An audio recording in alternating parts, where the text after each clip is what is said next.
À la maison, En voiture, au bureau, partout, on vous accompagne.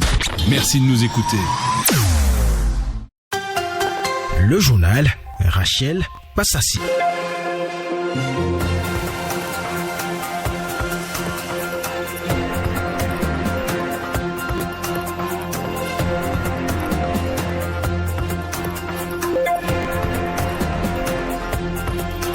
Mercredi 1er novembre 2023, bonjour à tous et bienvenue à l'écoute de Radio Afrique Santé. Voici le sommaire.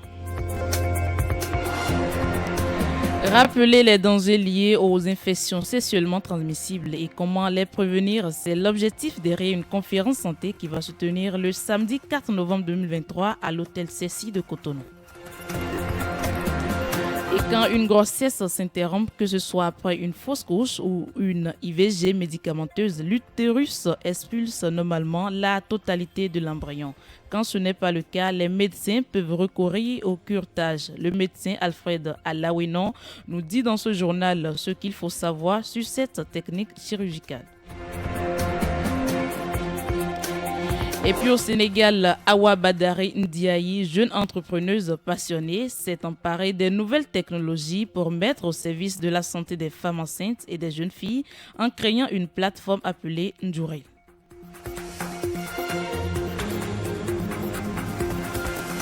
Voilà pour les titres. Vous nous suivez depuis le studio Vincent Folie de Kassato au Bénin. Une fois n'est pas coutume, démarrons par cette note environnementale. Le ministère du Cadre de vie et des Transports en charge du développement durable recrute pour plusieurs postes au profit du laboratoire d'études et de la surveillance environnementale. 13 postes sont à promouvoir, entre autres. Il est recherché 3 techniciens de laboratoire, un directeur général, un assistant de directeur et un chef division, analyse du cycle de vie des polluants et de la modélisation des contaminants des écosystèmes.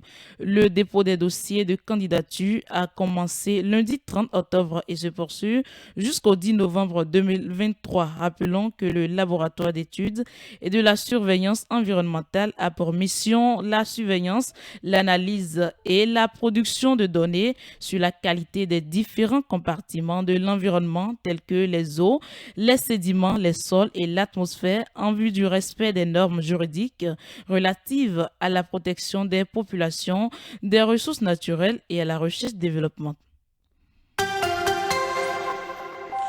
Comment éviter les infections sexuellement transmissibles? C'est sur cette question que va se pencher une conférence santé ce samedi 4 novembre 2023 à l'hôtel Cécile de Cotonou. Sensibilisation sur les infections sexuellement transmissibles et dépistage du VIH sont quelques activités au programme de cette conférence santé organisée par le centre médical Gbemisola. Objectif, rappeler les dangers liés aux infections sexuellement transmissibles et comment les prévenir. Ganiat Akambi, médecin généraliste et promotrice du centre médical Gbemisola.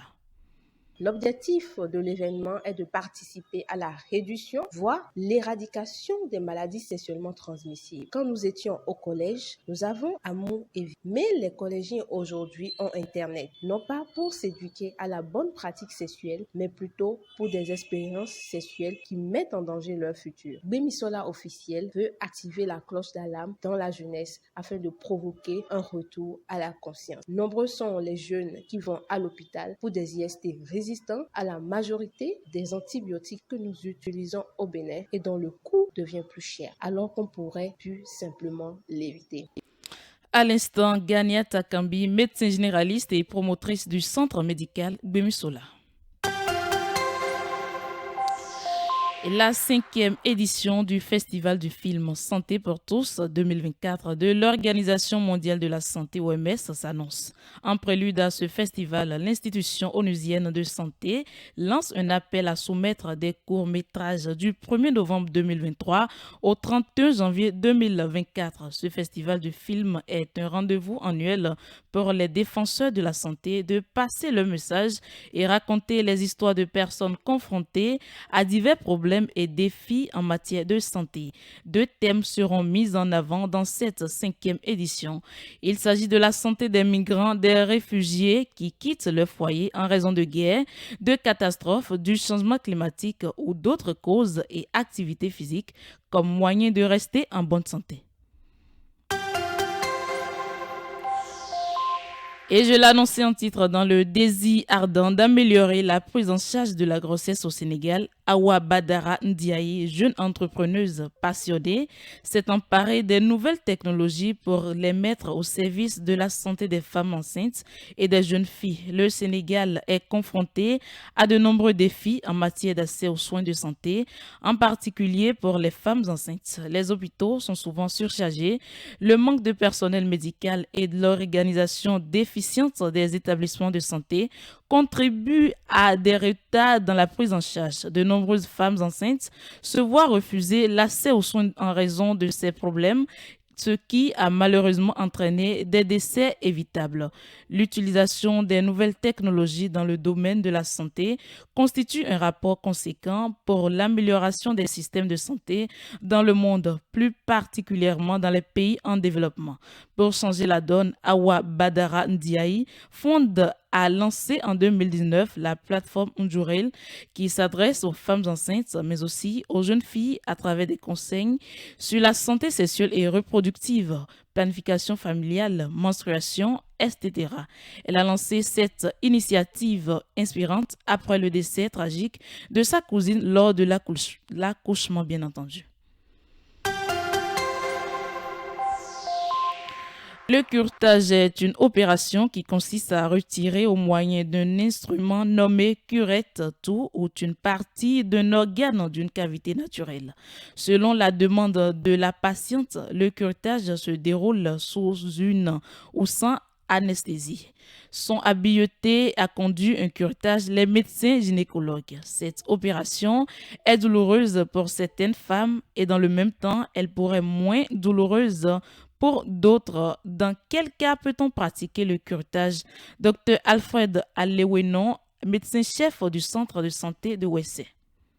Le curettage, c'est une opération qui consiste à nettoyer une cavité naturelle en la raclant à l'aide d'une petite cuillère métallique à bord tranchant que nous appelons curette. Ça consiste à nettoyer les cavités naturelles. Il faut dire que les indications sont multiples. Il y a plusieurs indications du curettage. Il y a par exemple un épaississement anormal de l'endomètre provoquant des saignements ou bien des règles abondantes. Dans ces conditions, on peut être amené à faire un curettage et à envoyer le produit à l'anapathe pour faire une analyse. On peut faire du curettage au cours d'un saignement après une fausse couche. On peut faire aussi des curetage pour interrompre volontairement une grossesse au-delà de 3 mois. On peut faire également le curetage de l'endomètre pour faire des prélèvements et envoyer pour une biopsie à l'anapathe comme je l'avais dit tantôt. Donc voilà quelques indications du curetage. Les femmes qui s'adonnent au curetage de l'utérus courent des risques pouvant même se solder par la mort si celui-ci qui en a la charge. L'opération n'est pas un professionnel de santé, a fait savoir le médecin Alfred Alawenon. Il fait part ici des complications qui pourraient survenir d'un curetage utérin et conseille. On l'écoute au micro de Basile Rounon. Le curetage n'est pas sans risque. Comme risque majeur, il y a la perforation de l'utérus si celui qui pratique le curettage est inexpérimenté. Il y a le risque de perforation de l'utérus avec des saignements et beaucoup d'autres complications pouvant aller jusqu'à la mort. Il y a le risque d'une infection de l'endomètre si le matériel n'est pas bien stérilisé ou bien si le vagin n'est pas bien désinfecté avant l'opération. Il peut y avoir une allergie aux produits anesthésiques parce que le curettage se fait sous anesthésie. Donc, il peut y avoir une allergie aux produits anesthésiques qu'on va administrer. Il peut y avoir ce que nous appelons des synéchies, c'est-à-dire un accolement des parois internes de l'utérus, pouvant empêcher la personne de tomber enceinte ultérieurement.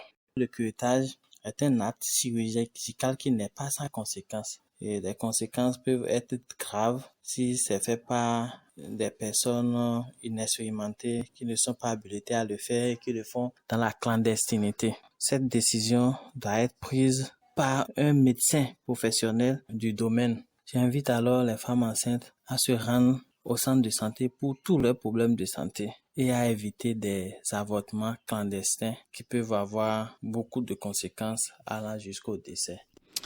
Et c'est tout pour le compte de cette édition mise en onde par Tibursa Réhénou à ce micro pour la présentation. Je suis Rachel Pessassi. Je rappelle que vous pouvez recevoir ce journal sur notre page YouTube Radio Afrique Santé et toute l'équipe de la rédaction vous souhaite bonne fête de Toussaint et excellent mois de novembre à l'écoute de nos programmes sur radioafriquesanté.com.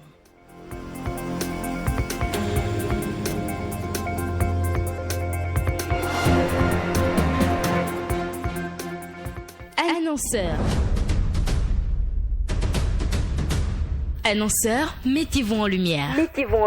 Profitez de nos tranches publicitaires pour toucher le max de public. Et oui, le max de public, on le touche pour vous, même à l'extérieur du Bénin. Alors qu'attendez-vous? Rejoignez-nous au siège de Radio Afrique Santé à Kassato. En venant de Cotonou, nous sommes dans la première vente à gauche, après le carrefour du général Mathieu Kérékou. Ou contactez-nous au 57 00 00 62.